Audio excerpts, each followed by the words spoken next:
भगवान महावीर के जीवन मंत्र अहिंसा परमो धर्मा सिद्धांत के लिए जाने जाते रहे भगवान महावीर का अहिंसा दर्शन आज के समय में सर्वाधिक प्रासंगिक और जरूरी हो गया है, क्योंकि आज के परिवेश में हम जिस प्रकार की समस्याओं और जटिल परिस्थितियों में घिरे हैं, उन सभी का समाधान भगवान महावीर के सिद्धांतों और दर्शन में समाहित है। अपने जीवन काल में उन्होंने ऐसे अनेक उपदेश और अमृत वचन दिए, जिन्हें अपने जीवन तथा आचरण में अमल में लाकर हम अपने मानव जीवन को सार्थक बना सकते हैं। पौराणिक कथाओं के अनुसार महावीर स्वामी को जैन धर्म के 24वें तीर्थंकर के रूप में माना जाता है। ये उन 24 लोगों में से हैं जिन्होंने कठिन तपस्या कर आत्मज्ञान प्राप्त किया था। ऐसा कहा जाता है कि तीर्थंकर वे लोग होते हैं जो इंद्रियों और भावनाओं पर पूरी तरह विजय प्राप्त कर लेते हैं। महावीर स्वामी का जन्म लगभग 599 ईसा पूर्व में कुंडग्राम, वर्तमान बिहार राज्य में हुआ था। चैत्र माह हिंदू कैलेंडर के शुक्ल पक्ष के 13वें दिन था। हालांकि उनके जन्म के सही वर्ष को लेकर कुछ असहमति है। श्वेतांबर जैनियों के एक समूह का मानना है कि उनका जन्म 599 ईसा पूर्व में हुआ था, जबकि दिगंबर जैन का मानना है कि 615 ईसा पूर्व को उनका जन्म हुआ था।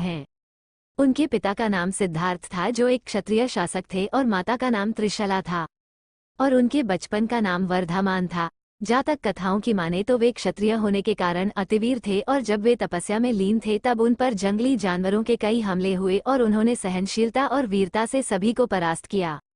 उनके इसी गुण के कारण उनका नाम महावीर स्वामी हुआ। जैन धर्म का संस्थापक यूं तो ऋषभदेव को माना जाना है, लेकिन वास्तविक रूप से जैन धर्म को आकार देने का श्रेय महावीर स्वामी को जाता है। अपनी कठोर तपस्या के बाद ऋजुपालिका नदी के तट पर उन्हें ज्ञान की प्राप्ति हुई थी। कठिन तपस्या के दौरान उन्होंने अपनी इंद्रियों और परिस्थितियों पर अद्भुत नियंत्रण प्राप्त किया।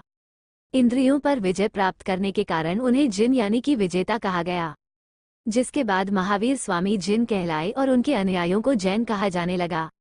भगवान महावीर ने 5 सिद्धांत सिखाए जो समृद्ध जीवन और आंतरिक शांति की ओर ले जाते हैं।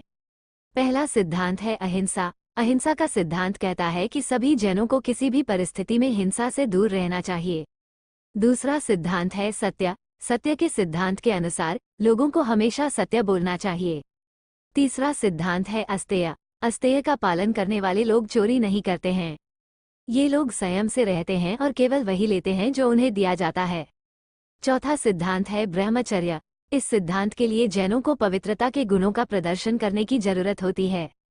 उन्हें शारीरिक गतिविधियों में बहुत अधिक भाग नहीं लेना चाहिए। अंतिम सिद्धांत है अपरिग्रह। ये शिक्षा सभी पिछले सिद्धांतों को जोड़ती है। अपरिग्रह का पालन करके जैनों की चेतना जाग जाती है और वे अपनी वस्तुओं की इच्छाओं को समाप्त कर लेते हैं। महावीर जयंती के दिन जैन धर्म के लोग प्रभात फेरी, अनुष्ठान, शोभायात्रा निकलाते हैं। फिर महावीर जी की मूर्ति का सोने और चांदी के कलश से जलाभिषेक किया जाता है। महावीर स्वामी ने अपने जीवन काल में जैन धर्म को पुनर्जीवित किया और अहिंसा, अपरिग्रह, अनेकांतवाद जैसे सिद्धांतों का प्रचार किया। उनके जीवन और उपदेशों को याद करने और सम्मान देने के लिए महावीर जयंती का त्योहार मनाया जाता है। यह वीडियो वाली लेख कैसी लगी? ऐसी और भी वीडियो देखने के लिए हमारे चैनल को सब्सक्राइब और लाइक करें।